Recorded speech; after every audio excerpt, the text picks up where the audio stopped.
Welcome to Hankster CitiVote. I'm your host, Nancy Hanks, here in New York. See? In a few minutes we're going to go live to Ken Samara, who's on location in Alaska.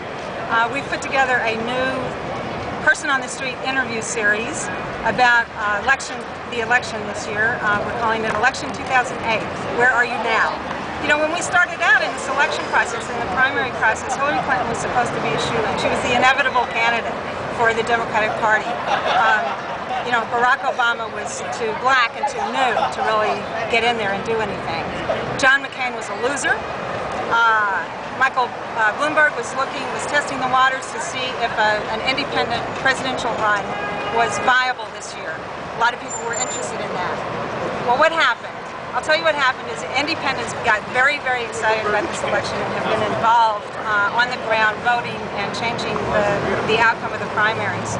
So the question today is, do you think that independent voters should be allowed to vote in the presidential primaries in all of the states? Right now in 33 states, independents are allowed in one form or another to vote in primaries.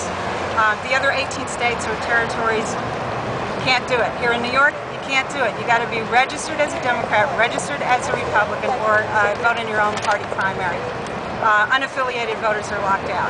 So I'm going on the street today to talk to you about what you think about this. Do you think that independent voters should be able to vote in the presidential primaries in all of the states? Yes, they should be able to vote because, you know, they're voters too. Just because they haven't chosen a party doesn't.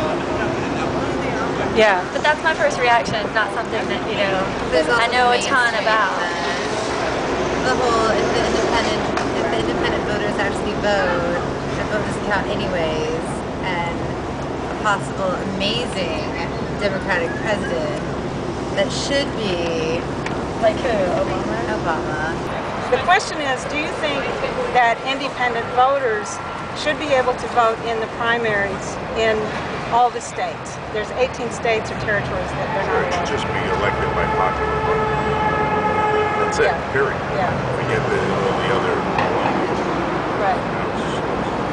Republic, majority should call the election. Yeah. Everybody should have a chance to vote. It shouldn't really matter. We're going live now to Ken Samara out in Alaska. Ken, where are you? Yeah, I'm actually in Fairbanks, Alaska right now. Beautiful Fairbanks, beautiful sunny day today. You can probably see the mountains in the background. So I know you've been asking voters there in New York City how they're voting. So I've got Jeff here. He's actually been in Alaska most of his life, and yeah, I pose a question to you, Jeff. You know, independent voters in 33 states obviously can vote in the primaries.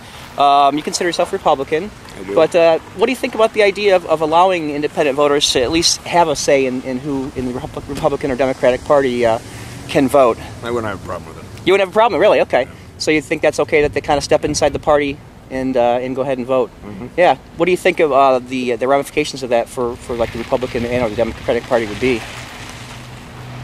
I don't know if it'd sway anything at all. You don't think it would sway? No, but at least give them the chance to go ahead and vote? Right. So. Right. All right. Well, Nancy, there's an Alaskan point of view, so I'll turn it back over to you. Yeah. That's great. Okay. Can I ask Jeff a question? Yeah, go ahead.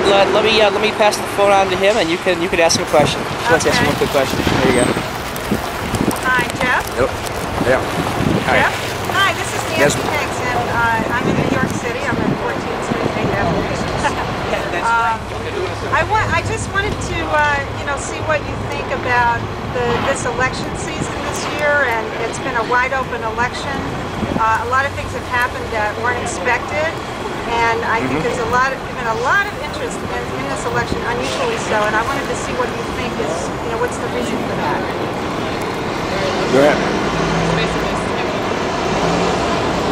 Go ahead, Nancy.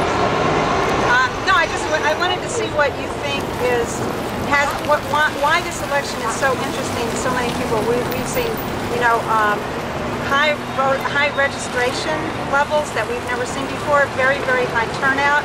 We see independents, you know, coming out in droves to shake up the election, so that the things that were happening, that were supposed to happen, have not happened. Like Hillary was supposed to be a shoo-in.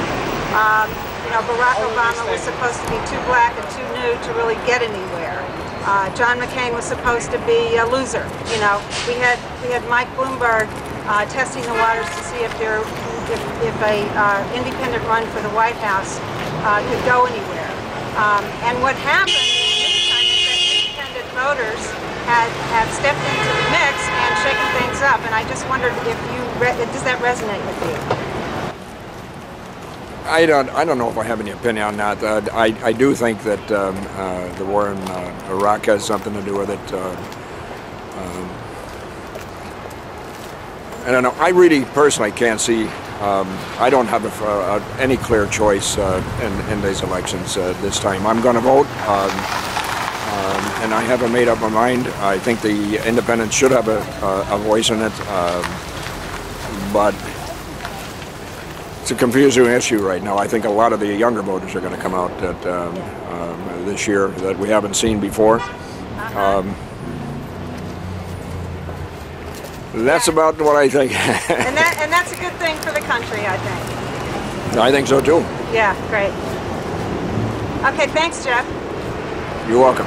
You have a nice day. Thanks, you too. Thanks. All right, Ken Samar from CitiVote here in Fairbanks, Alaska. Nancy, back to you. Great. Thanks so much, Ken.